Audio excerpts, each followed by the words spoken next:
हाँ, पिछली क्लास में मैंने बताया था जो गुड्स होते हैं उनके टाइप कितने हैं, तो मैंने दो भागों में बांटा था उनको, एक फाइनल गुड और दूसरी इंटरमीडिएट गुड। फाइनल गुड्स जो थी अंतिम वस्तुएं वो भी दो भागों में बटी थी बाद में, ठीक है। एक कंज्यूमर गुड्स जो होती है मतलब उपभोक्ता वस्तुएं और पूंजीगत वस्तुएं। आज यहीं से स्टार्ट करना है मैं, ठीक है, उपभोक्ता वस्तुओं से, ठीक है। और उपभोक्ता वस्तुओं में कई प्रकार की भी बताया था। तो अब हम जो बात करने जा रहे हैं वो करने जा रहे हैं उपभोक्ता वस्तुओं की। उपभोक्ता वस्तुएं, कंज्यूमर गुड्स।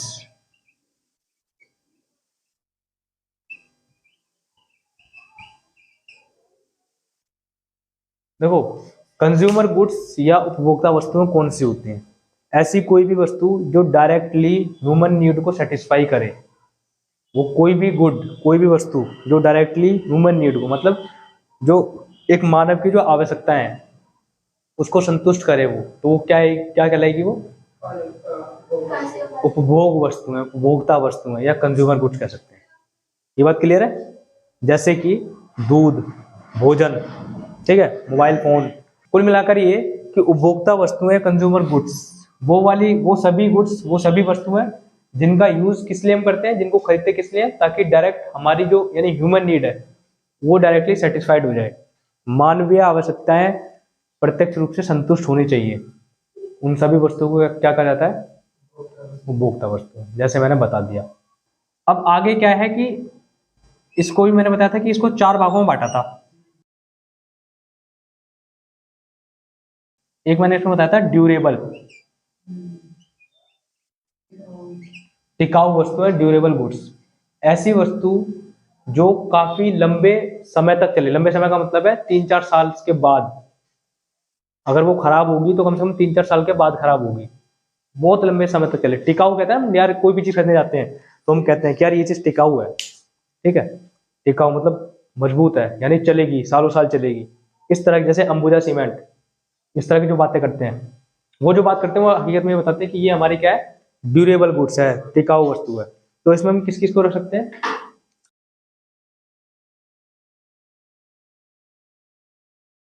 तो जैसे कि कार हो गया, ठीक है, टीवी बताया अभी, रेफ्रिजरेटर जिसे तुम आमतौर पर फ्रिज कह देते हो, ठीक है, ये चीज। तो कार, टीवी, रेफ्रिजरेटर, फ्रिज एक ही बात है। ये सब जो लंबे समय तक चलते हैं, इनको हम आमतौर पर ऐसे नहीं बदलते कि यार बदल दिया 1 साल बाद, 2 साल बाद, 3 साल बाद, नहीं। लंबे समय, कम से कम नहीं तो यार 5-6 साल, 10 साल तो टिकते ही टिकते हैं, है ना। तो ये क्या हो गई? ड्यूरेबल गुड्स होती हैं, ये टिकाऊ वस्तु होती हैं। फिर कुछ वस्तु होती हैं जिनको हम कहते हैं सेमी ड्यूरेबल। ड्यूरेबल इसे कहते हैं हम अर्ध टिकाऊ, ठीक है। इसमें कौन कौन सी गुड्स आती है?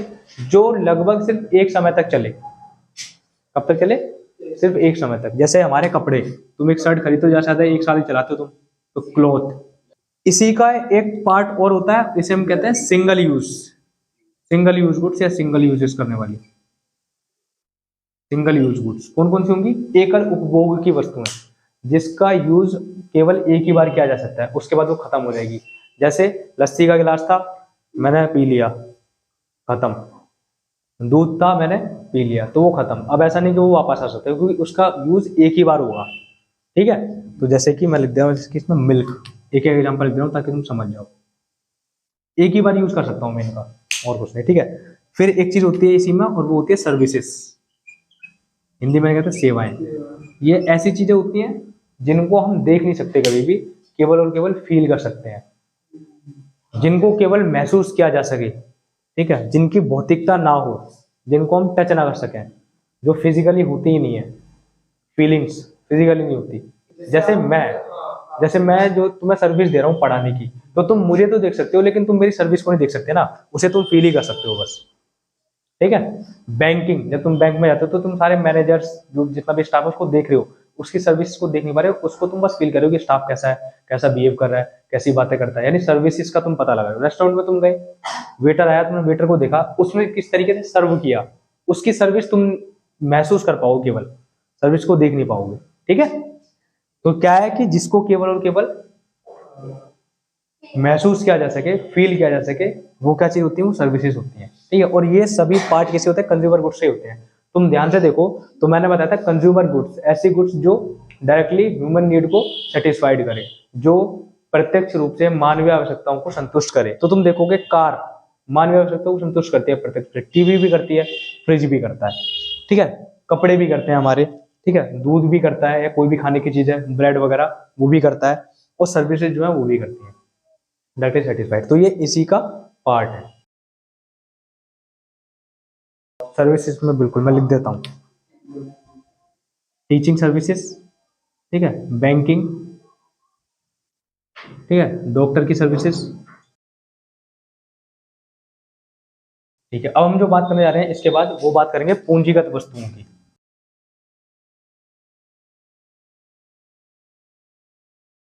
पूंजीगत वस्तुएं इंग्लिश में कहते हैं कैपिटल गुड्स, ठीक है। अब इसमें तुम्हें किन किन बातों को याद रखना है कैपिटल गुड्स में जब तुम इसकी डेफिनेशन बनाओगे? तो पहली चीज तो ये याद रखना कि जो कैपिटल गुड्स होती हैं वो किसी भी व्यक्ति की, मतलब जो प्रोड्यूसर है, ठीक है, उसके क्या होते हैं, वो एसेट्स होते हैं। पहली चीज एसेट्स कह लो या फिर कह लो फिक्स्ड एसेट्स होते हैं, यानी इसे हिंदी में बोलेंगे स्थिर परिसंपत्तियां या स्थिर संपत्तियां, परिसंपत्तियां पहली चीज। तो कैपिटल गुड्स क्या होते हैं, किसी भी प्रोड्यूसर के वो फिक्स्ड एसेट्स माने जाते हैं, पहला पॉइंट तो, ठीक है। दूसरा पॉइंट, ये जो गुड्स होती हैं इनका प्रोडक्शन प्रोसेस में यूज होता है, प्रोडक्शन प्रोसेस में यूज होगा इसका, ठीक है, ये इसकी पहचान है। एक और इसकी पहचान ये है कि जब देखो प्रोडक्शन प्रोसेस में यूज होगा इसमें डेप्रिसिएशन भी होगा। क्या होता है डेप्रिसिएशन, अभी हम बात करते हैं। इसे हिंदी में कहते हैं मूल्यह्रास।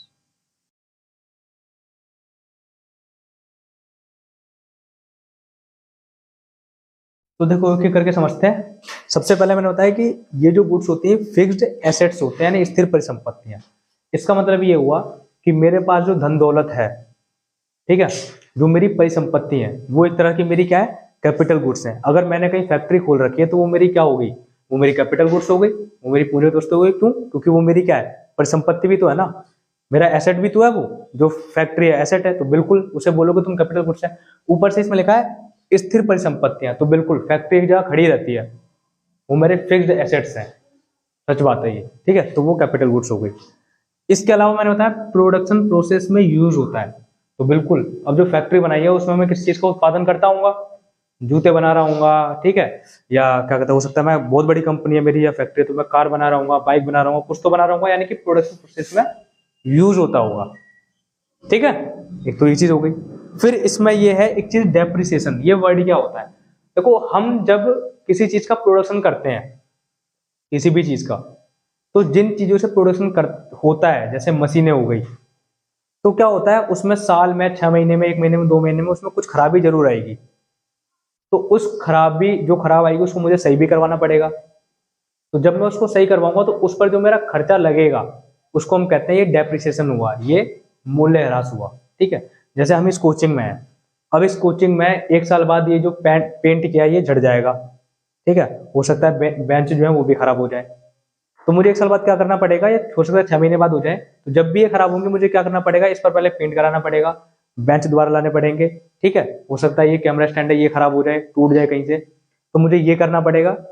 और इन सब चीजों पर जो मैं पैसा खर्च करूंगा इसे क्या कहलाया जाएगा, डेप्रिसिएशन या मूल्यह्रास, इसको कहा जाएगा मूल्यह्रास है हमारा, ठीक है। पहली चीज तो इसको समझना। डेप्रिसिएशन का मतलब है प्रोडक्शन करते समय तुमने जिस मशीन का प्रयोग किया, तो मशीन का मान लो एक पुर्जा निकल गया और वो खराब हो गया, तो तुम एक नया पुर्जा लेके आओगे ना उस मशीन को सही करने के लिए, उस मशीन को सही करने के लिए जितना तुम्हारा खर्चा लगा वो पैसा माना जाएगा मूल्यह्रास। इसका मूल्यह्रास का मतलब क्या, देखो मूल्य का ह्रास मतलब जो भी उसकी वैल्यू थी उसमें गिरावट आई।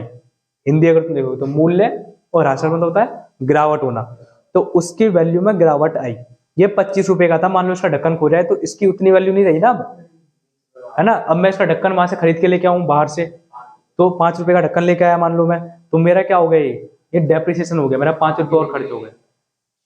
अब इसमें यही बताया कि जब प्रोडक्शन प्रोसेस में इन वस्तुओं का प्रयोग होता है, इन गुड्स का यूज होता है, तो इनमें डेप्रिसिएशन भी होता है, मूल्यह्रास भी होता है। जैसे मैंने बताया कि प्लांट, इसके एग्जांपल क्या कर सकते हैं, जैसे प्लांट मतलब मैंने बताया ना अर्थव्यवस्था में प्लांट का मतलब क्या है, फैक्ट्री, ठीक है।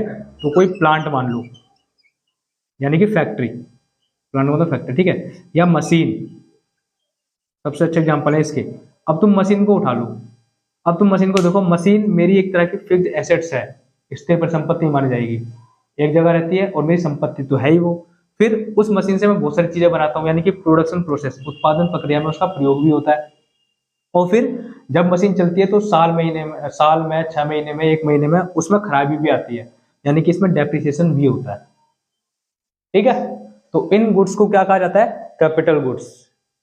कैपिटल गुड्स जिसमें फिक्स्ड, जो मेरी फिक्स्ड एसेट्स होगा, प्रोडक्शन प्रोसेस में यूज होगा, डेप्रिसिएशन या उसमें मूल्यह्रास भी होगा, वो प्रोडक्शन प्रोसेस है। अब देखना, जो हमारी जो कंज्यूमर गुड्स थी, उपभोक्ता वस्तुओं, उसका कहीं भी प्रोडक्शन प्रोसेस में यूज नहीं हो रहा था, है ना, और प्रोडक्शन प्रोसेस में यूज नहीं हो रहा, तो इसलिए उसको डेप्रिसिएशन भी नहीं हो रहा था।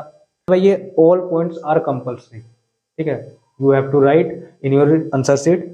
तो तुम्हें ये करना ही पड़ेगा, कुछ भी करो। वैसे तुम किसी को भी अगर तुम छोड़ देते हो तो वो दिक्कत हो जाएगी, क्योंकि यहाँ पे तुम्हारे पास ऑप्शन नहीं है, you have no any other option, ये तुम्हें कंपल्सरी तुम्हें करना पड़ेगा, ठीक है।